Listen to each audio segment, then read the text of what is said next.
അങ്ങനെ ലോകത്തിലെ ഏറ്റവും വലിയ ജനാധിപത്യ മഹോത്സവത്തിന് നാൾ കുറിച്ചു. 7 ഘട്ടങ്ങളിലായാണ് ലോക്സഭാ തെരഞ്ഞെടുപ്പ് രാജ്യത്ത് നടക്കാൻ പോകുന്നത്. രണ്ടാം ഘട്ടത്തിൽ ഏപ്രിൽ 26 കേരളത്തിലെ 20 മണ്ഡലങ്ങളിൽ വിധിയെഴുത്ത്. ആന്ധ്രാപ്രദേശ്, ഒഡീഷ, അരുണാചൽ പ്രദേശ്, സിക്കിം എന്നിവിടങ്ങളിലെ നിയമസഭാ തെരഞ്ഞെടുപ്പ് തീയതികളും തെരഞ്ഞെടുപ്പ് കമ്മീഷൻ ഇന്ന് പ്രഖ്യാപിച്ചു. എന്തായാലും ഇലക്ഷൻ പ്രഖ്യാപനത്തിന് മുൻപേ മുന്നണികൾ അംഗക്കളത്തിൽ നേരത്തെ പോരാളികളെ ഇറക്കിയിരുന്നു. അതുകൊണ്ട് തന്നെ ഇനിയുള്ള 40 ദിവസങ്ങൾ തീപാറുന്ന പ്രചാരണങ്ങളുടേതാകുമെന്ന കാര്യം ഉറപ്പായിട്ടുണ്ട്. വോട്ടെടുപ്പ് കഴിഞ്ഞ് 1 മാസം കാത്തിരുന്നാൽ നേരത്തെ പറഞ്ഞതുപോലെ ജൂൺ 4-ാം തീയതി ഫലപ്രഖ്യാപനം. രാജ്യത്തിന്റെ ഭാഗതയെ നിശ്ചയിക്കാനുള്ള വോട്ടെടുപ്പിനൊരുങ്ങുകയാണ് 96.8 കോടി വോട്ടർമാർ. കേന്ദ്രഭരണം നിലനിർത്താനും പിടിച്ചെടുക്കാനുമുള്ള കടുത്ത പോരാട്ടത്തിൽ ആര് വാഴും ആര് വീഴുമെന്നറിയാൻ കാത്തിരിക്കേണ്ടത് ഇനി 80 ദിവസങ്ങൾ. വിട്ടുവീഴ്ചയില്ലാത്ത പോരാട്ടങ്ങൾക്കാണ് ഇനി രാജ്യം സാക്ഷ്യം വഹിക്കുക. फेज 1 में 21 राज्य पोलिंग में जाएंगे और फेज 2 में उसमें से और राज्य जुड़ जाएंगे. കേരളം, അരുണാചൽ പ്രദേശ്, ആൻഡമാൻ ആൻഡ് നിക്കോബാർ ദ്വീപ്, ആന്ധ്രാപ്രദേശ്, ഛത്തീസ്ഗഡ്, ദമൻ ദിയു, ഡൽഹി, ഗോവ, ഗുജറാത്ത്, ഹിമാചൽ പ്രദേശ്, ഹരിയാന, ലക്ഷദ്വീപ്, ലഡാക്ക്, മിസോറാം, മേഘാലയ, നാഗാലാൻഡ്, പുതുച്ചേരി, സിക്കിം, തമിഴ്നാട്, പഞ്ചാബ്, തെലങ്കാന, ഉത്തരാഖണ്ഡ് സംസ്ഥാനങ്ങളിൽ ഒറ്റഘട്ടമായിട്ടാണ് തിരഞ്ഞെടുപ്പ്.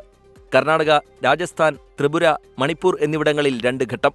ഛത്തീസ്ഗഡ്, അസം എന്നീ സംസ്ഥാനങ്ങളിൽ 3 ഘട്ടം. ഒഡീഷ, മധ്യപ്രദേശ്, ജാർഖണ്ഡ് എന്നിവിടങ്ങളിൽ 4 ഘട്ടമായിട്ടായിരിക്കും തിരഞ്ഞെടുപ്പ്. ജമ്മുകശ്മീർ, മഹാരാഷ്ട്ര എന്നിവിടങ്ങളിൽ 5 ഘട്ടമായി തിരഞ്ഞെടുപ്പ് നടക്കും. ഉത്തർപ്രദേശ്, ബീഹാർ, പശ്ചിമബംഗാൾ എന്നിവിടങ്ങളിൽ 7 ഘട്ടം. फोर्थ फेज में 18 अप्रैल को गजट नोटिफिकेशन होगा और date of polling would be 13 of May. Date of counting in the entire country would be 4th of June for all by elections, for the assembly elections, for the parliamentary elections. 7 ഘട്ടങ്ങളിലായി നടക്കുന്ന തെരഞ്ഞെടുപ്പിൽ 2-ാം ഘട്ടത്തിലാണ് കേരളത്തിലെ വോട്ടെടുപ്പ്. 2019-ൽ 20-ൽ 19 നേടിയ UDF ഇക്കുറി ലക്ഷ്യമിടുന്നത് 20-ൽ 20 ആണ്.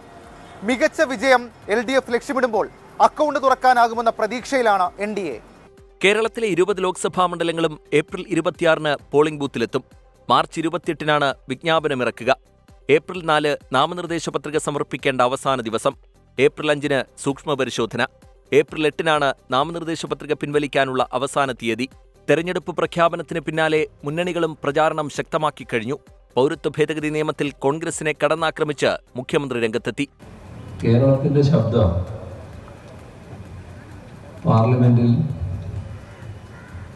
വേണ്ട തോതിൽ മുഴങ്ങിയില്ല എന്നതാണ്.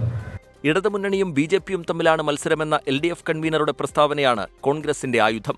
CPM നേതാക്കൾ ഇപ്പോൾ BJPയുമായി ബിസിനസ് പാർട്ണർഷിപ്പ് തുടങ്ങിയിരിക്കുകയാണ്. അതുകൊണ്ടല്ലേ LDF കൺവീനർ വന്ന് പറയുന്നത് BJPയുടെ സ്ഥാനാർത്ഥികൾ നല്ല സ്ഥാനാർത്ഥികളാണ്.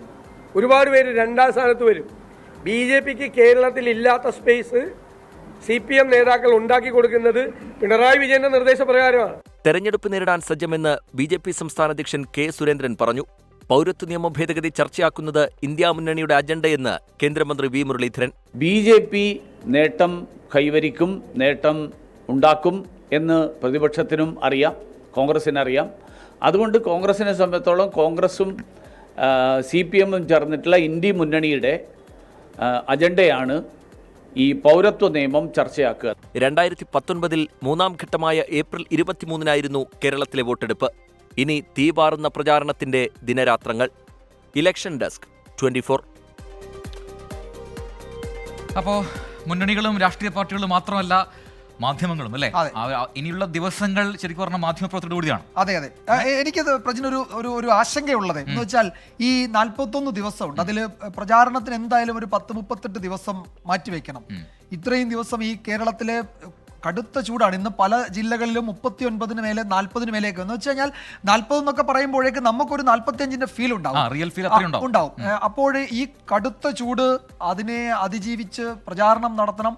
പിന്നെ നന്നായി പണം ചെലവഴിക്കുന്ന ഒരു പ്രക്രിയ കൂടിയാണല്ലോ തെരഞ്ഞെടുപ്പ് കമ്മീഷൻ അത് നിരീക്ഷിക്കുന്നുണ്ടെങ്കിലും എന്തായാലും ഒരു മിനിമം തുക ചെലവഴിക്കണമല്ലോ. അപ്പോൾ അത്രയും പണം കണ്ടെത്തണം, ആൾക്കൂട്ടം ഉണ്ടാകണം, പ്രവർത്തകർ ഇറങ്ങണം. അപ്പോൾ അങ്ങനെ കുറേ ഇലക്ഷനുകൾക്ക് ശേഷമാണ് ഇത്രയും ദീർഘമായ ഒരു പ്രചാരണ കാലയളവ് മുന്നണികൾക്ക് കിട്ടുന്നത്. അത് ഒരേപോലെ ഗുണവും ദോഷവുമായിരിക്കും അവർക്കല്ലേ. പക്ഷേ ഇത്ര വിജയം അത്ര സീരിയസ് ആവേണ്ട എന്ന ഒരു അഭിപ്രായക്കാരനുണ്ട്. ഞാൻ സീരിയസ് ആണ്. ഈ സബീർ അലി പറയുന്നത് നമ്മുടെ സ്ഥിരം പ്രേക്ഷകനാണ്. വിജയകുമാർ വളരെ സിമ്പിൾ ആണെങ്കിലും നല്ല കോമഡി മറുപടി പറയുന്ന ആളാണ്. അങ്ങനെയാ. അതുകൊണ്ട് അങ്ങനെ കാര്യത്തിലേക്ക് കോമഡി ഒട്ടും കുറക്കണ്ട വിജയകുമാർ.